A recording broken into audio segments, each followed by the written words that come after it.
ಚಿತ್ರದುರ್ಗದ ರೇಣುಕಾ ಸ್ವಾಮಿ ಕೊಲೆ ಪ್ರಕರಣಕ್ಕೆ ಸಂಬಂಧಪಟ್ಟಂತೆ ದಾಸನ ಜಾಮೀನು ಅರ್ಜಿ ವಿಚಾರಣೆ ನಡೀತಾ ಇದೆ. ಚಿತ್ರದುರ್ಗದ ರೇಣುಕಾ ಸ್ವಾಮಿ ಕೊಲೆ ಪ್ರಕರಣದಲ್ಲಿ ಭಾಗಿಯಾಗಿದ್ದಂತ ಆರೋಪಿಗಳಿಗೆ ಈಗ ಜಾಮೀನು ವಿಚಾರಕ್ಕೆ ಸಂಬಂಧಪಟ್ಟಂತೆ ಇದೀಗ ಎಕ್ಸ್ಕ್ಲೂಸಿವ್ ಬ್ರೇಕಿಂಗ್ ಅಪ್ಡೇಟ್ ಆಗ್ತಾ ಇದೆ. ದಾಸನ ಜಾಮೀನು ಅರ್ಜಿಯನ್ನ ಮುಂದೂಡಿಕೆ ಮಾಡಲಾಗಿದೆ.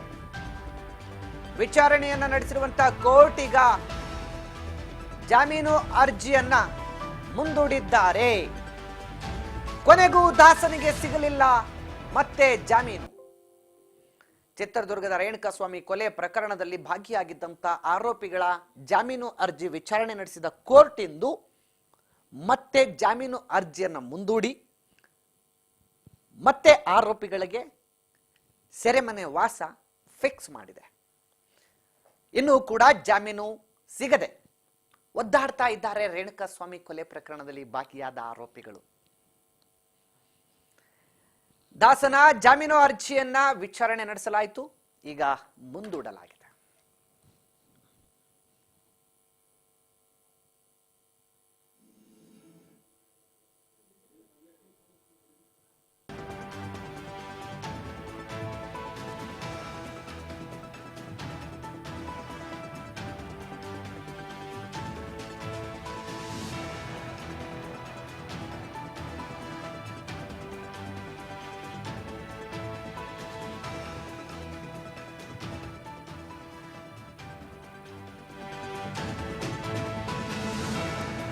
ಇಂದು ನಟ ದರ್ಶನ್ ಜಾಮೀನು ಅರ್ಜಿಯನ್ನ ವಿಚಾರಣೆ ಮಾಡಲಾಯಿತು. ವಿಚಾರಣೆ ಮಾಡಿದಂತ ನ್ಯಾಯಾಲಯ ಸದ್ಯಕ್ಕೆ ದರ್ಶನ್ಗೆ ಜಾಮೀನು ನೀಡಲು ನಿರಾಕರಿಸಿ ಮುಂದೂಡಲಾಗಿದೆ. ಅರ್ಜಿಯನ್ನ ಮತ್ತೆ ವಿಚಾರಣೆ ನಡೆಸ್ತೀವಿ ಅಂತೇಳಿ ಮುಂದೂಡಿದ್ದಾರೆ.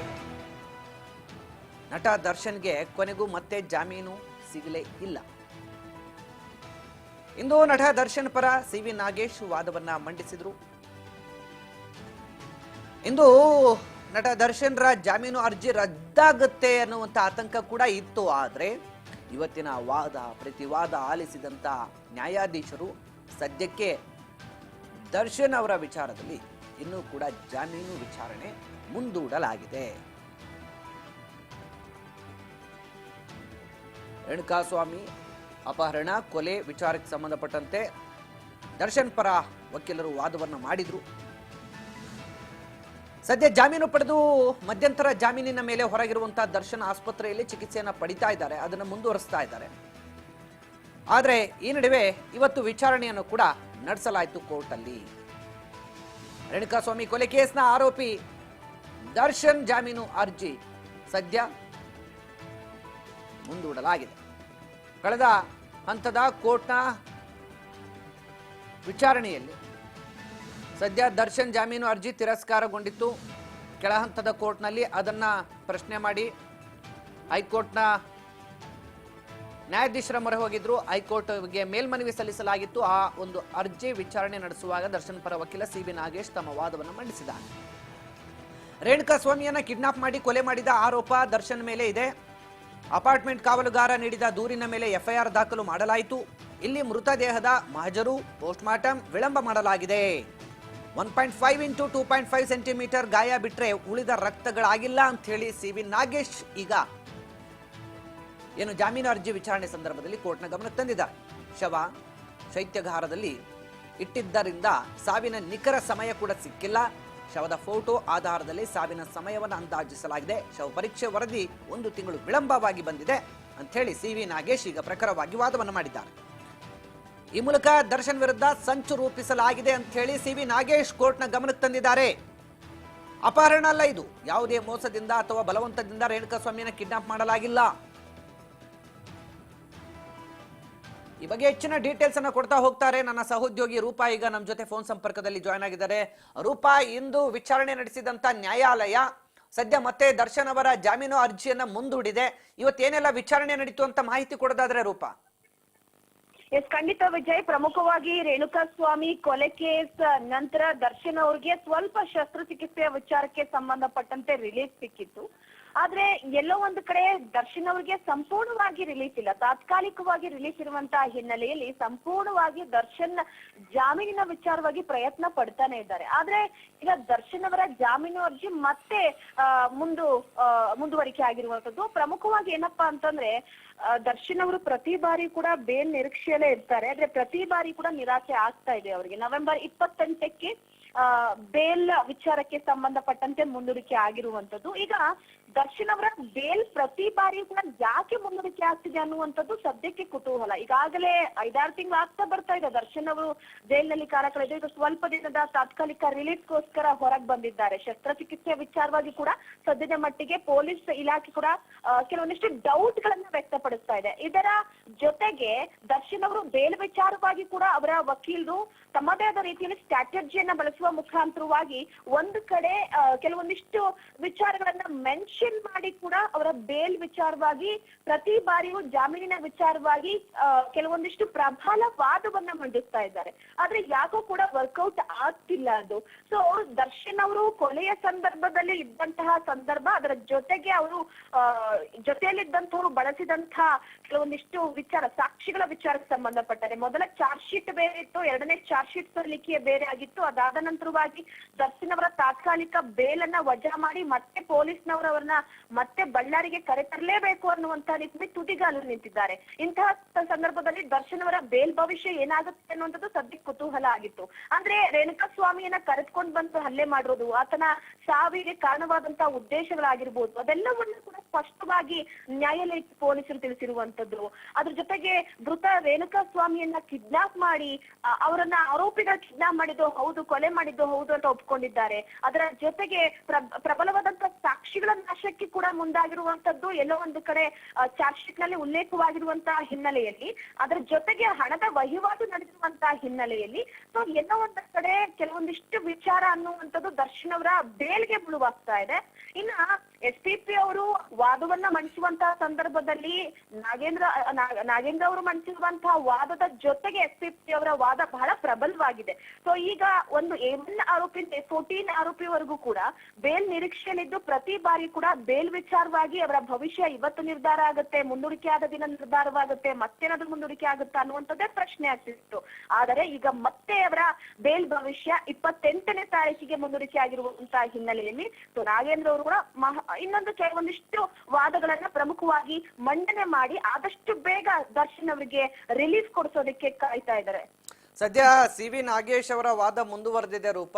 ಆದ್ರೆ 28ನೇ ತಾರೀಕು ಮತ್ತೊಮ್ಮೆ ವಿಚಾರಣೆ ಕೂಡ ನಡೆಸುವ ಹಂತದಲ್ಲಿ ಹೈಕೋರ್ಟ್ ಕೂಡ ಇದೆ. ಆದ್ರೆ ಈ ಮಧ್ಯ ಏನು ಮಧ್ಯಂತರ ಜಾಮೀನು ವಿಚಾರವನ್ನ ಪ್ರಶ್ನಿಸಿ ಇತ್ತ ಪೊಲೀಸರು ಕೂಡ ಮತ್ತೆ ಕೋರ್ಟ್ ಮೊರೆ ಹೋಗುವಂತ ಸಾಧ್ಯತೆಗಳು ಹೆಚ್ಚಾಗಿದೆ.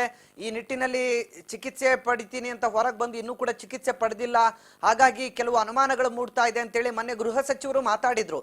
ಈ ವಿಚಾರದಲ್ಲಿ ಪೊಲೀಸ್ ಇಲಾಖೆ ತಯಾರಿ ಮಾಡ್ತಾ ಇದೆ ಅಂತ. ಸೊ ಹಾಗಾಗಿ ಈ ಪ್ರಕರಣ ಈಗ ಮತ್ತೆ ಯಾವ ರೀತಿ ತಿರುವನ್ನ ಪಡ್ಕೊಳ್ಬಹುದು ಅಂತ. ಒಂದು ಪೊಲೀಸ್ನವರು ದರ್ಶನ್ ಅವರ ಬೇಲನ್ನ ಒಂದು ಕಡೆ ವಜಾ ಮಾಡ್ಬೇಕು ಅಂತಿರುವಂತದ್ದು, ದರ್ಶನ್ ಅವರು ರೀಸನ್ ಕೊಟ್ಟಿರುವಂತದ್ದು ತಮಗೆ ಒಂದು ಅವರ ಆರೋಗ್ಯದ ವಿಚಾರಕ್ಕೆ ಸಂಬಂಧಪಟ್ಟಂತೆ, ಶಸ್ತ್ರಚಿಕಿತ್ಸೆ ವಿಚಾರಕ್ಕೆ ಸಂಬಂಧಪಟ್ಟಂತೆ. ಆದ್ರೆ ದರ್ಶನ್ ಅವರು ಶಸ್ತ್ರಚಿಕಿತ್ಸೆಯನ್ನ ಮಾಡಿಸ್ಕೊಳ್ಳೋದಕ್ಕೆ ಇಲ್ಲಿ ಒಪ್ಪಿಗೆಯನ್ನ ಸೂಚಿಸ್ತಾ ಇಲ್ಲ.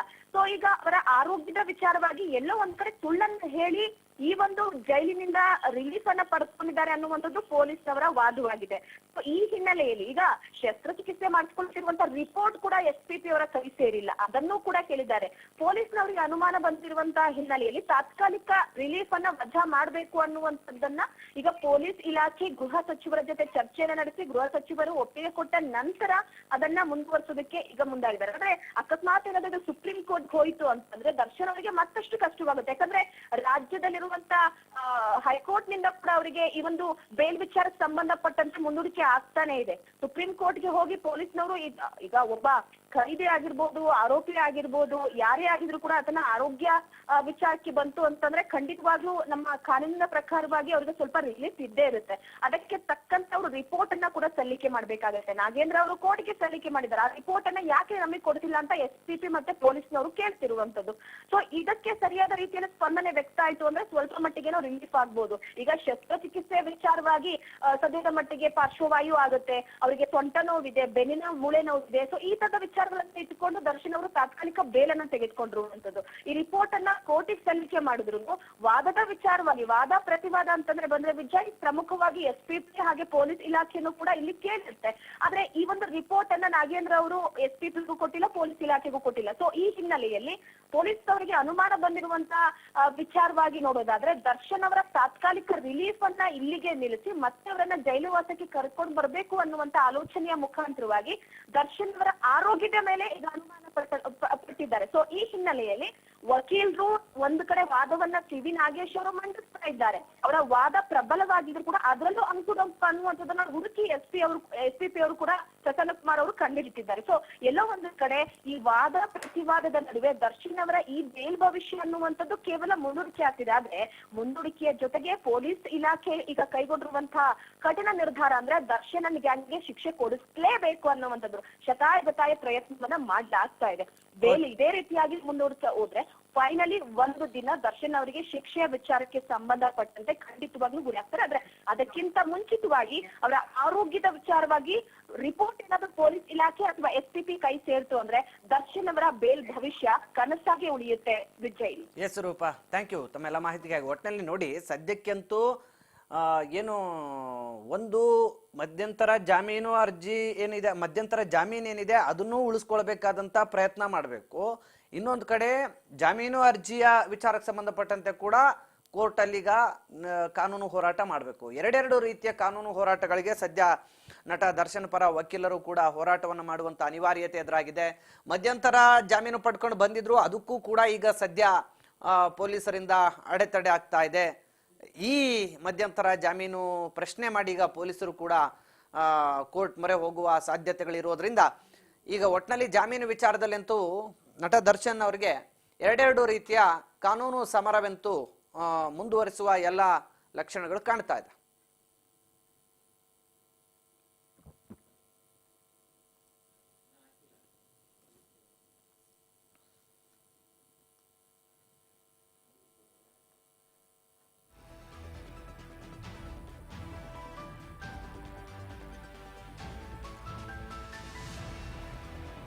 ಇನ್ನು ರೇಣುಕಾಸ್ವಾಮಿಯ ಕಿಡ್ನಾಪ್ ಮಾಡಿರುವ ವಿಚಾರಕ್ಕೆ ಸಂಬಂಧಪಟ್ಟಂತೆ ಕೂಡ ಇವತ್ತು CV ನಾಗೇಶ್ ಅವರು ವಾದವನ್ನು ಮಾಡಿದ್ರು.